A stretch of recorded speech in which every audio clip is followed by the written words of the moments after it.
Sir हमारे हिंदू मंदिरों का चढ़ावा कहाँ पे जाता है, जैसे कि कोकलावन और जैसे अनेक मंदिर हैं, उनका चढ़ावा जाता कहाँ है? एक बहुत बढ़िया प्रश्न है कि ये हमारे जो हिंदू मंदिर हैं या कोई भी धार्मिक स्थल हैं, हिंदुओं का हो या मुस्लिमों का हो, चर्च हो या फिर गुरुद्वारे हो, इनमें हमारे जैसे भक्त लोग बहुत सारा चढ़ावा चढ़ाते हैं। तो एक बहुत ही रोचक प्रश्न है कि इनका चढ़ावा असर में जाता कहाँ है। तो आपको एक विश्लेषण करके मैं सारी चीज़ें एक एक करके बताऊंगा कि हमारा पूरा चढ़ावा असल में जाता कहाँ है। भैया चलिए मैं आपको विश्लेषण करके बताता हूँ कि लगभग हमारे भारत में लगभग 10 लाख मंदिर हैं, जिनमें से 4 से 5 लाख मंदिर ऐसे हैं जो बहुत बड़े हैं, जिनका चढ़ावा बहुत बड़ा आता है। लगभग 3 से 5 लाख के बीच में बड़ी मस्जिद हैं, जिनका बहुत ज़्यादा चढ़ावा आता है। और लगभग 200 बड़े चर्च हैं, जिनका बहुत ज़्यादा चढ़ावा आता है। अब मैं आपको केवल एक कर्नाटक राज्य के बारे में बात बताता हूँ, क्योंकि वहाँ मंदिर बहुत हैं कर्नाटक में। हालांकि हर एक राज्यों में मिल जाते हैं, पर कर्नाटक में लगभग 40 से 45 हज़ार के बीच में मंदिर हैं। उनकी 1997 से 2002 के बीच की बात बताता हूँ, लगभग 5 साल में। उस समय उसकी आय लगभग 391 करोड़ थी। कितनी? 391 करोड़। अब वो 391 करोड़ असल में खर्च कहाँ होती थी? केवल मैं मंदिर की बात कर रहा हूँ, अभी चर्चों की और मस्जिद की नहीं की है। मंदिरों का चढ़ावा आपने पूछा था, मंदिरों का चढ़ावा कहाँ जाता है, तो केवल कर्नाटक राज्य के बारे में बता रहा हूँ आपको। विश्लेषण हुआ था, असल में विश्लेषण आया कहाँ से कि वहाँ की जो वर्तमान सरकार है अब, उसने, वहाँ के मुख्यमंत्री हैं, उनका नाम है बासवराज बोम्मई। उन्होंने एक पहल की है कि भाई जब मदरसे, मस्जिद, चर्च और गुरुद्वारे सभी स्वतंत्र हैं, तो मंदिरों पर ही सरकार का अधिकार क्यों है? मंदिरों का ही चढ़ावा सरकार के खाते में क्यों जाता है? मस्जिदों का, चर्च का या गुरुद्वारों का चढ़ावा उनके खुद के हाथ में क्यों होता है? पहली बात तो जो उनके पास जितना भी चढ़ावा आता है वो उनका। दूसरी बात, मैं आपको 391 करोड़ की बात बताता हूं। लगभग 81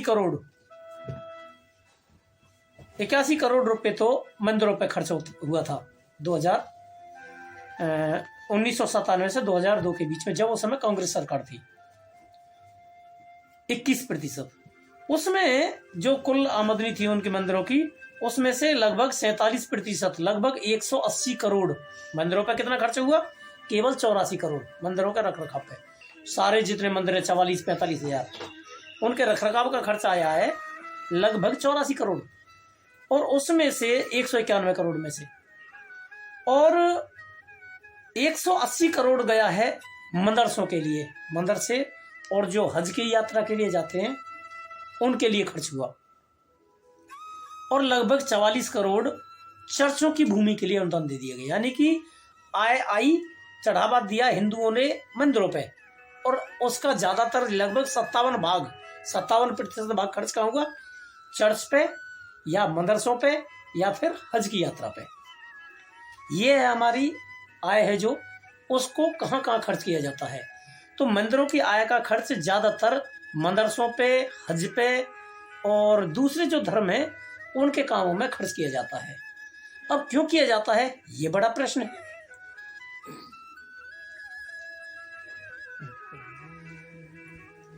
जब हमारा देश आज़ाद हुआ था तो उस समय नई सरकार बनी, कांग्रेस की सरकार आई, जवाहरलाल नेहरू प्रधानमंत्री बने। उन्होंने एक बात कही थी कि मैं दुर्भाग्य से, एक्सीडेंटल हिंदू, दुर्भाग्य से मैं हिंदू हूँ, यानी हिंदुओं से उन्हें कोई मोह नहीं था। उन्होंने हिंदू कोड बिल लाया, सिविल कोड बिल ला सकते थे कि सभी के लिए बराबर का एक जैसा कानून होता, पर नहीं लाए। हिंदू के लिए आया सिविल कोड, उसके बारे में आगे चर्चा करेंगे। जितने भी हिंदू मंदिर थे उनको सबको उन्होंने, यानी कि संवैधानिक रूप से नहीं लिया, संविधान में कहीं ऐसी चर्चा नहीं हुई, पर उन्होंने धीरे धीरे करके एक एक करके मंदिरों की जितनी भी आय थी, संपत्ति थी, सबको उन्होंने इधर उधर कब्जा करना और मस्जिदों और चर्चों पर खर्च करना शुरू कर दिया। उनको बढ़ावा देना था असल में उनका।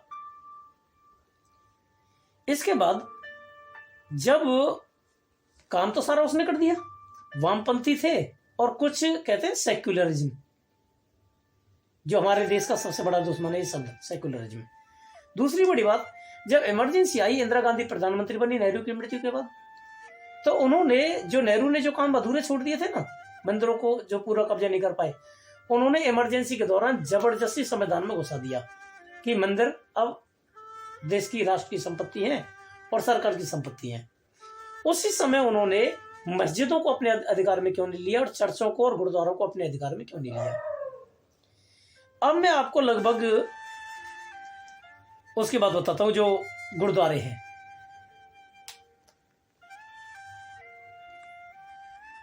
अब स्वतंत्रता के बाद से ही हिंदुओं के जो धार्मिक मामले थे उनमें हस्तक्षेप करना सरकार की कोशिश रही है। संवैधानिक प्रावधानों का उल्लंघन हुआ और फिर भी करोड़ों हिंदुओं की भावना के साथ खिलवाड़ करती रही वही कांग्रेस सरकार, मंदिरों को अपने अधिकार में लेकर। अब जब वहां की वर्तमान कांग्रेस जो सरकार है वासवराज बोम्बई जी की, उन्होंने एक नई परिचर्चा, नए रूप दिया। और वो चर्चा आई कहां से? हमारे एक हैं जग्गी वासुदेव, जिन्हें हम सदगुरु के नाम से जानते हैं, बड़े बड़े ज्ञानी हैं।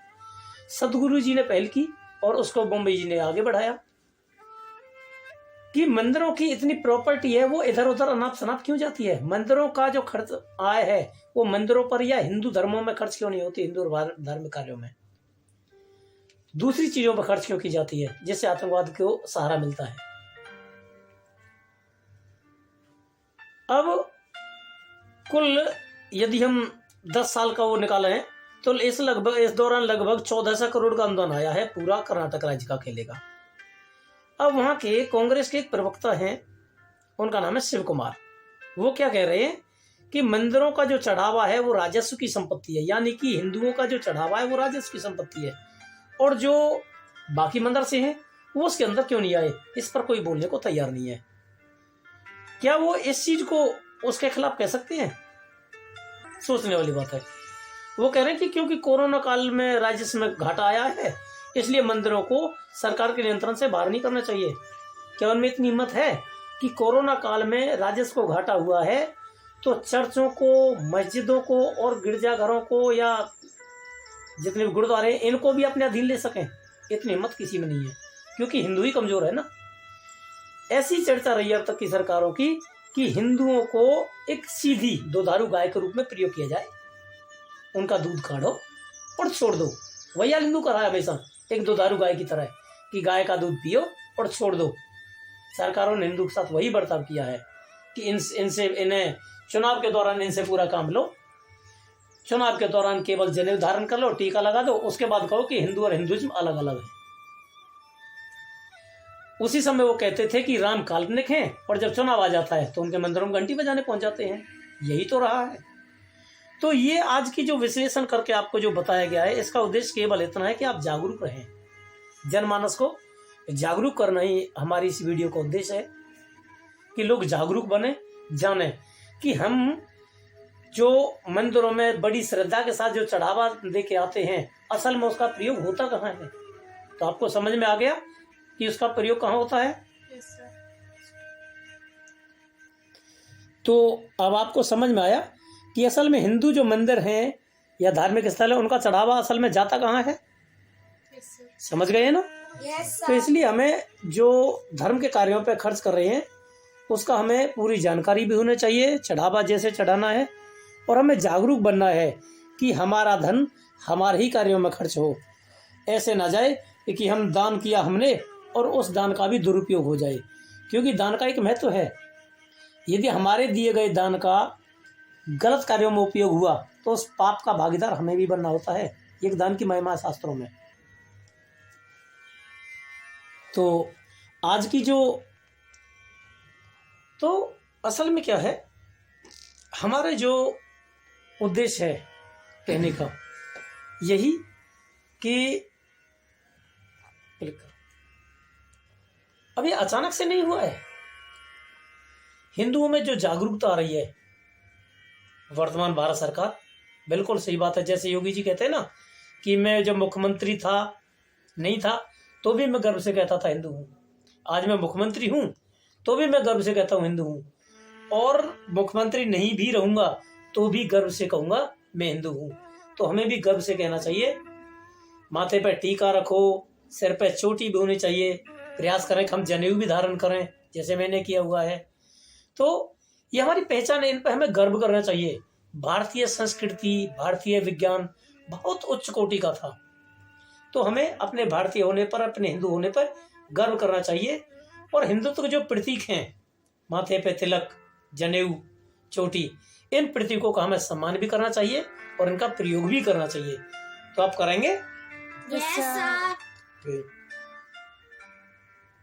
ठीक है, उम्मीद है आपको हमारी ये वीडियो पसंद आई होगी। जय श्री राम।